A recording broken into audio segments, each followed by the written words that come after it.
प्रधानमंत्री नरेंद्र मोदी और सीएम योगी ने शनिवार को भाजपा प्रत्याशी पारस नाथ राय के समर्थन में आरटीआई मैदान में एक विशाल जनसभा को संबोधित करते हुए कहा कि वोट और सत्ता के लिए सपा और कांग्रेस कुछ भी कर सकते हैं। सपा के शहजादे ने कभी कहा था कि माफिया की एंट्री पर रोक लगाएंगे, लेकिन उन्हें गोद में बैठाया। उन्होंने माफियाओं को पाला पोसा। इंडिया गठबंधन में जितनी पार्टियां हैं उनमें अवगुण हैं, वो घोर सांप्रदायिक, जातिवादी, परिवादी है। बाबा साहब को भारत रत्न को कांग्रेस नहीं देने दिया था। दलित राष्ट्रपति को हराने के लिए एकजुट हो गए थे। इंडिया गठबंधन के लोग दलितों और पिछड़ों का आरक्षण लूटने में लगे हैं। ये पासी, नौनिया, यादव, बिंद, कुर्मी, पटेल सबका आरक्षण छीनने में लगे हैं। कर्नाटक में रातों रात मुस्लिमों को आरक्षण दे दिया गया था। पिछड़ों का आरक्षण मुस्लिमों को दे दिया था। पीएम ने कहा कि कांग्रेस ने हमारे सेना के जवानों की तस्या का माहौल उड़ाया था, उन्हें मूर्ख बनाने का भरसक प्रयास किया था। 2013 में भाजपा ने मुझे पीएम पद का प्रत्याशी बनाया तो हरियाणा में मैंने 1 रैंक 1 पेंशन लागू करने का ऐलान किया था। इससे कांग्रेस घबरा गई थी। कांग्रेस ने पूर्व सैनिकों का अपमान किया। गाजीपुर, यूपी या पूरा देश हो, परिवारवादी के नेता अपने परिवार के लिए महल पर महल बनाते गए, लेकिन गाँव, गरीब, किसान, वंचित लोग जीवन की छोटी छोटी जरूरतों के लिए परेशान रहे। मोदी ने 10 साल में 25 करोड़ लोगों को गरीबों से बाहर निकाला है। पीएम मोदी ने कहा कि पहले माफिया लाल बत्ती में घूमते थे, दंगों को यूपी की पहचान बना दिया गया था। इसका नुकसान व्यापारियों, कारोबारियों को होता था। सपा ने माफियाओं को पाला पोसा, टिकट दिया। कहा कि सपा और कांग्रेस में कुछ आदतें मिलती हैं। पहला परिवारवादी, दूसरा जातिवादी और तीसरा भ्रष्टाचार। पीएम नरेंद्र ने कहा कि मोदी जब तक जिंदा है तब तक SC ST का आरक्षण नहीं छीनने दूंगा।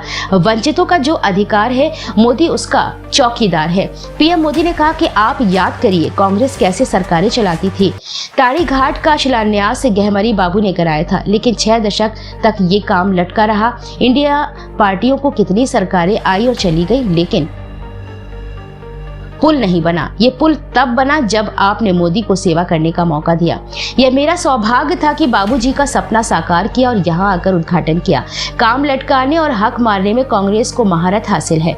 कांग्रेस ने हमारे सेना के जवानों को 1 रैंक व पेंशन नहीं लागू करने दिया था।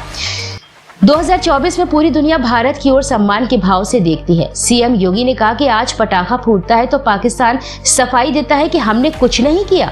समाजवादी पार्टी ने आतंकवादियों के मुकदमे को वापस ले लेती थी, अब मोदी मुंहतोड़ जवाब देते हैं।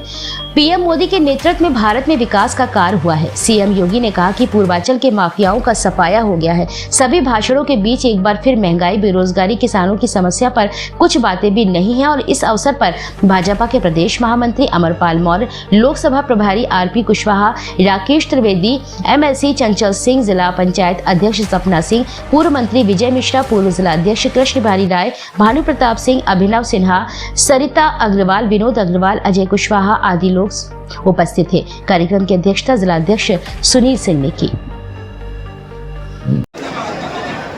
ये प्रसंग इस बात का गवाह है कि कैसे इंडी वालों ने गाजीपुर के साथ विश्वासघात किया। आजादी के बाद कांग्रेस ने कसम खानी थी कि इस क्षेत्र का विकास नहीं करेगी। यहां के लोग गरीबी में घुट कर जीने को मजबूर रहे। पुराने लोगों को पता होगा यहां की तकलीफ को सबसे पहले हमारे गहमरी बाबू ने उठाया था। उन्होंने पार्लियामेंट में नेहरू जी को यहां की स्थिति बताई और आंख में आंसू के साथ बाबूजी ने कहा कि कैसे यहां के लोग जानवरों